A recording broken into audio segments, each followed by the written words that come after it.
নমস্কার বন্ধুরা, প্রিয়াঙ্কার পাকশালায় জানাই সকলকে অনেক স্বাগত এবং অনেক ভালোবাসা। বন্ধুরা, আমার আজকের রেসিপি হলো অনুষ্ঠান বাড়ির স্বাদে আলু পটল চিংড়ি।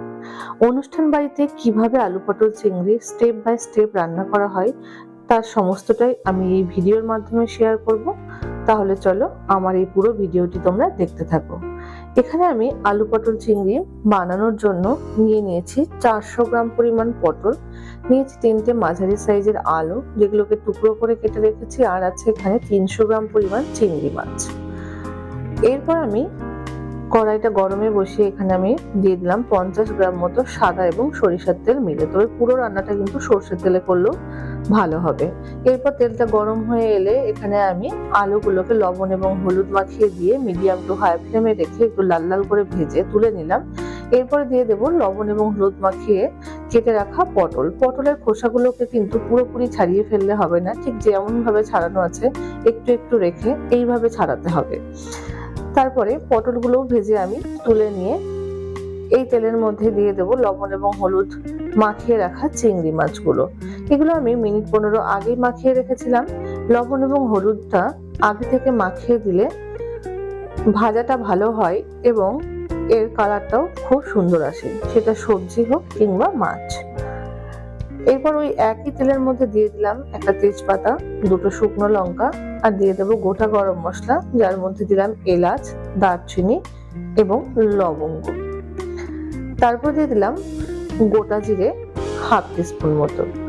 এখান থেকে একটা সুন্দর ফ্লেভার বেরিয়ে আসলে এখানে আমি অ্যাড করে দিলাম একটা মাঝারি সাইজের স্লাইস করে কেটে রাখা পেঁয়াজ। এরপর এখানে হাফ টিস্পুন পরিমাণ লবণ অ্যাড করে হালকা করে পেঁয়াজগুলোকে ভেজে নিয়ে বাটা মশলাগুলোকে অ্যাড করছি। দিয়ে দিচ্ছি হাফ টিস্পুন করে আদা বাটা, রসুন বাটা এবং পেঁয়াজ বাটা ও কাঁচা লঙ্কা বাটা। তারপর মশলাটার কাঁচা গন্ধ না যাওয়া পর্যন্ত ভালো করে কষিয়ে নিয়ে এখানে আমি দিয়ে দিলাম 2 চা চামচ পরিমাণ মতো টমেটো বাটা বা টমেটো পেস্ট। এরপর এখানে দিয়ে দিলাম স্বাদ মতো লবণ, দিয়ে দিলাম কালারের জন্য হলুদ এবং কাশ্মীরি রেড চিলি পাউডার। এছাড়া ঝালের জন্য দিয়ে দিলাম লাল লঙ্কার গুঁড়ো। তারপরে আরো কিছুক্ষণ কষিয়ে নিয়ে এখানে আমি অ্যাড করে দিলাম 1 চা চামচ পরিমাণ ধনে গুঁড়ো। এরপর আমি অ্যাড করব সামান্য পরিমাণে জল, যাতে মশলাটা পুড়ে না যায়। এরপর ফ্লেমটাকে একদম লো ফ্লেমে রেখে আমি আরো একটা মিহি পেস্ট বানিয়ে নেব। তার জন্য দিয়ে দিলাম আমি 1 টেবিলস্পুন চার মগজ, 5 থেকে 6টা কাজু এবং হাফ টিস্পুন মতো পোস্ত। এরপর একটা মিহি পেস্ট বানিয়ে নিয়ে এখানে আমি সেই পেস্টটাকেও অ্যাড করে দিলাম। এরপর আরো 3 থেকে 4 মিনিটের জন্য মিডিয়াম টু লো ফ্লেমে রেখে ভালো মতো কষিয়ে নিয়ে এখানে আমি অ্যাড করে দেব স্বাদ মতো চিনি।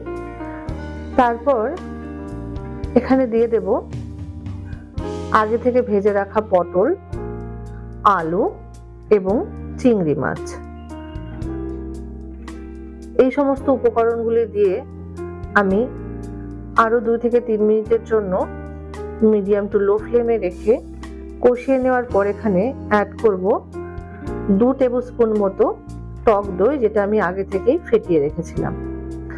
এটা দিয়েও আরো ভালো করে 4 থেকে 5 মিনিটের জন্য মিডিয়াম টু লো ফ্লেমে রেখে কষিয়ে নিয়ে যখন এখান থেকে তেল ছাড়তে শুরু করবে তখন আমি এখানে অ্যাড করে দিলাম পরিমাণ মতো গরম জল। এখানে যতটা গ্রেভি রাখতে পছন্দ করবে ততটাই জল কিন্তু ব্যবহার করলে চলবে, তবে রান্নাটা তোমরা আরো কিন্তু বেশি একটু তেল ব্যবহার করে করতে পারো, কিন্তু আমি একটু কম তেলই ব্যবহার করলাম, যেটা স্বাস্থ্যের জন্য খুবই উপকার।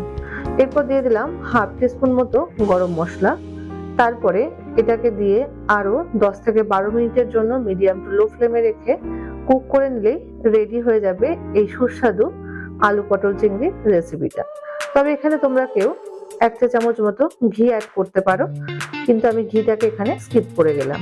আমার আজকের রেসিপিটি তোমাদের কেমন লাগলো অবশ্যই কমেন্ট বক্সের মাধ্যমে জানাতে ভুলো না বন্ধুরা। আর ভালো লাগলে একটা লাইক, কমেন্ট, শেয়ার এবং সাবস্ক্রাইব করে সকলকে পাশে থাকার জন্য অনেক অনুরোধ জানাচ্ছি। আবারও দেখা হচ্ছে নতুন একটা ভিডিও নিয়ে। আজকের মতো টাটা।